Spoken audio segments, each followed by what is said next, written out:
Welcome back to Bonanza Disc Golf and to another episode of For Real or Bad Deal, which is a newer-ish series where we review disc golf products. And today, we have a pretty interesting one that's supposed to help you practice putting. Honestly, I don't see how it wouldn't help, but I wanted to open it, test it out, and give you my first impressions. This is the Champ Cap from Putt Perfectly, I think are the makers of it. I don't really know. That's what their Instagrams and stuff are. What's interesting is that I think they have a couple different models of the Champ Cap, and I think they're actually saying that too much stuff. They're saying that they have a new one that's gonna be coming out, which is a little bit more portable and a little smaller. I think it's because there are some baskets that they fit and some that they don't, since there's no like super standardized basket. And this one that I have is for these like portable baskets like I have here, which is the MVP Black Hole Transit. I have this basket always linked in my descriptions along with a ton of other stuff. And I'm not 100% sure yet if I think you should get one of these, but if I do, I'm actually gonna reach out to them. And I think I should be able to get an affiliate code if you wanna pick up one of these Champ Caps, which I know a lot of people swear by them, because I think there's like different levels of difficulty. Honestly, I'm just excited to be practicing putting again. It has been way too long. My basket's definitely not crooked because storage in the van is difficult. Did more things really just fall out on me? But let's unbox it, open it up, see how long it actually takes to install, and then do some quick putting between all of the different circles that are on there. So this is what gets sent out to you. Looks like it's mainly just the thing that you put on the basket and then the tie downs. This is honestly nice though, because it kind of gamifies putting in a way that just having the basket doesn't, because there's different levels that you can have and you can try to get better. But it looks like this is just, you slide it over. Seems pretty simple, honestly. I don't even know if it comes with instructions, but I don't think it really needs to. And then, yeah, it looks like you do have to tie this down. These things are super simple to use. All right, so I honestly started just going every other at about this point, because I don't think you need to use all of them. We'll definitely see, but it looks like it's pretty secure, and it looks like there's different sizes. I don't think up here is probably fine. Maybe you can tighten this if you need to. It looks like there's different size holes to putt through. Okay, that's the fun one. That's the small one. And it looks like it gets smaller and then bigger as we go around it like we're doing right now. This is the biggest one. I'm gonna be honest, first impressions, like it's not hard to get up. What did it take me? Like 4 minutes to get everything on, and this was my first time. And you Champ Captains, which is what I'm assuming you would call yourself if you use one of these, you guys probably get it on faster, or you could just leave it on. Like if I had this always set up, I would just leave this on, honestly. Okay, I just finished practicing a little bit, and it's actually cool. You can take this down and then just keep it on this bottom part, I think. I'm gonna confirm once I put it away. Yeah, you should be able to. It should just fold into that. And that way I can actually just have it on and then not have to retie these. So I'm actually gonna add all the rest of these little tie things in. Then you can just bring it up to the top and then cinch it down. That's pretty solid, actually. Because it makes you hit the center. Even here, like there are gonna be times that it catches left to right and high. Like one of them, I hit it high in the chains, which is what I tend to do sometimes. And I wouldn't have counted if it was on this, which is not good in a match. But if you're practicing hitting everything in the middle of the basket anyways, I don't think it's not gonna correlate to on course. Like I've heard sometimes that like marksman baskets can sometimes be bad, or some people don't like to use them because they train some bad habits, which I don't even necessarily know if I agree with, but putting is so mental that you wanna make the most putts as possible.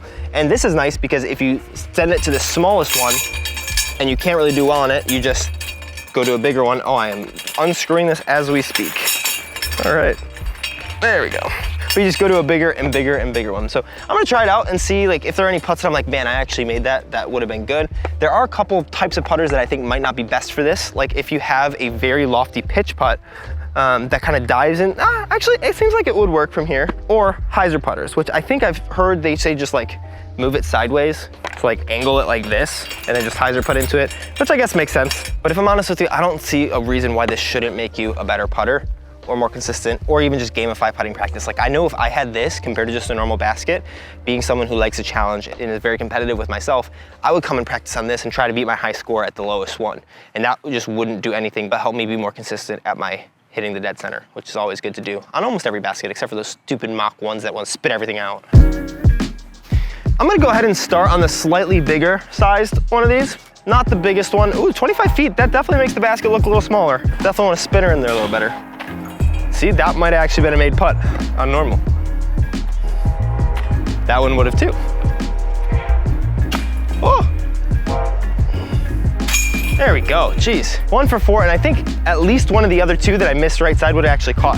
That gives me another thought, because Drew Gibson actually made a putting video. We'll talk about this while I continue to putt on this. But in Drew's putting video, he actually talked about how he has 2 different types of practicing putting.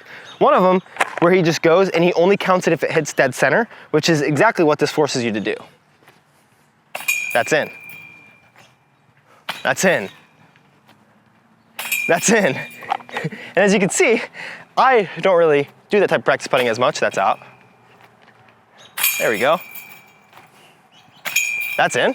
Oh man, this is gonna make me such a better putter, I think. Okay, I'm already not putting great, I'm already a little tired, but I think at least 3 of those, or no, guaranteed at least 3 of those would have gone in if I didn't have the champ cap on it, which makes you hit dead center. And it kind of frustrates me when I don't hit dead center, and that makes me want to hit center even more, if that makes any sense at all.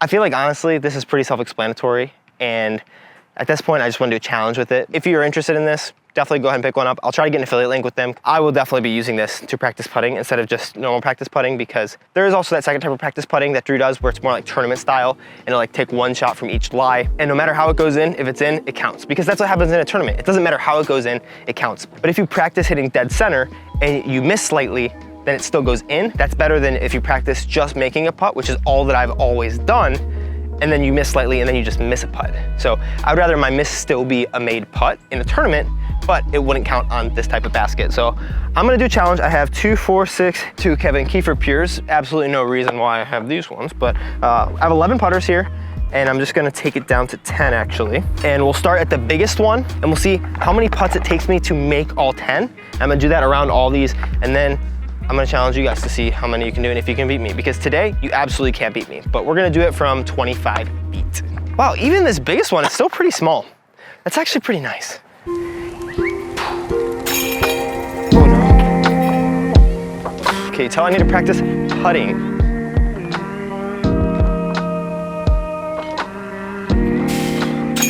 Jeez, 9 misses to make all 10, so 19 total putts. This just shows how much practice I need.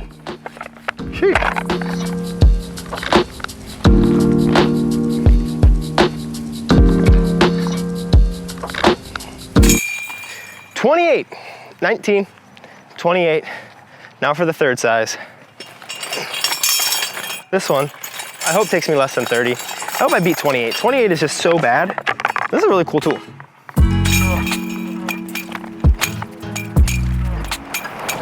That really makes you dial in such a small spot. Missed 4, so 10.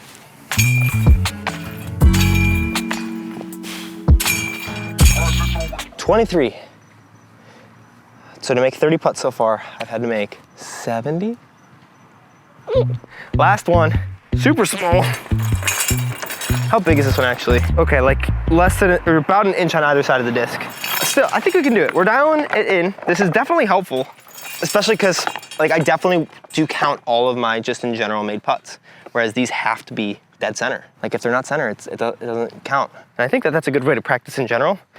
And it's hard to like quantify that yourself or to gamify it yourself without something like this, or building a DIY version, which I'm sure you could do of some sort. If anyone has a good DIY, no reason to not share it. Because honestly, being so bad at this makes me really want to get out here and do it again. Okay, I need to actually make sure this is center though, because of how small it is. There we go. Got it. Wow. If you can keep a practice basket set up, they have them for these, like most models they have these for. And I think you could probably stretch it to a bunch of others as well if you get just bigger ties. But I definitely see myself using this a lot more as I continue to practice putting with this basket and just having it set up in my house or apartment whenever I get one in Denver, ideally in a couple of months. This definitely makes me want to practice putting more. And I think I'm actually, after this video, just gonna do a little bit more, but I'm getting a little bit hungry and a little tired, and I gotta edit a bunch of videos before my vacation in a couple days. So thank you guys so much for that. If you wanna watch my video all about how to putt, check that out right down here. I had a couple really solid putting performances last year, and that's probably the best part of my game, even though right now I'm dead tired and couldn't really show it on this new tool. Go ahead and check that out. Otherwise, I kind of wonder how steppers would work on this. You really gotta hit it dead center. Or just adjust it a little bit if you prefer to hit it high right or something, or like middle right. You can't really practice high right putts, but then again, you kind of want to just hit it in the middle. Those are my parting thoughts. Okay, love you guys. Bye.